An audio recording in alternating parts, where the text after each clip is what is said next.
ban ngalong urang terwa yaki kintin hapinganmu yaki tapi devans geltu si simbangala don jingmu ban kempin po men sim kam su dei tang ya pi nga ye chi sha skill ba ban tiang ki jing ta rua dei tang ya pi nga ye chi sha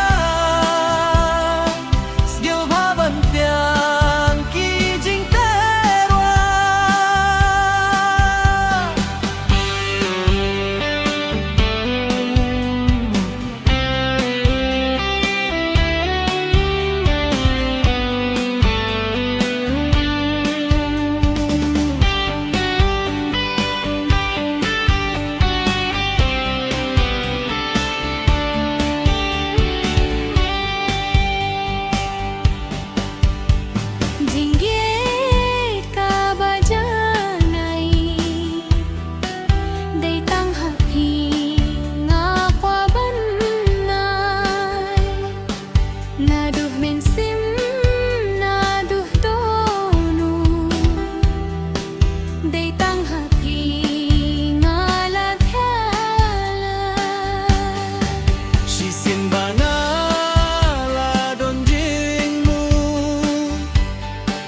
ban khen bên po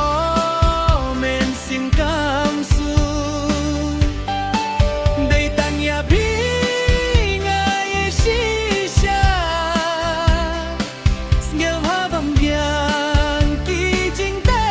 rua đây tang ya bi nga ye shi sha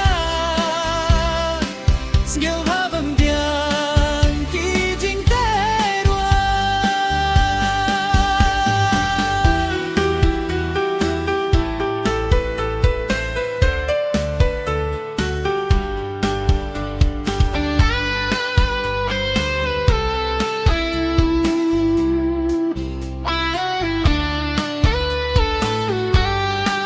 Bunseng ya pi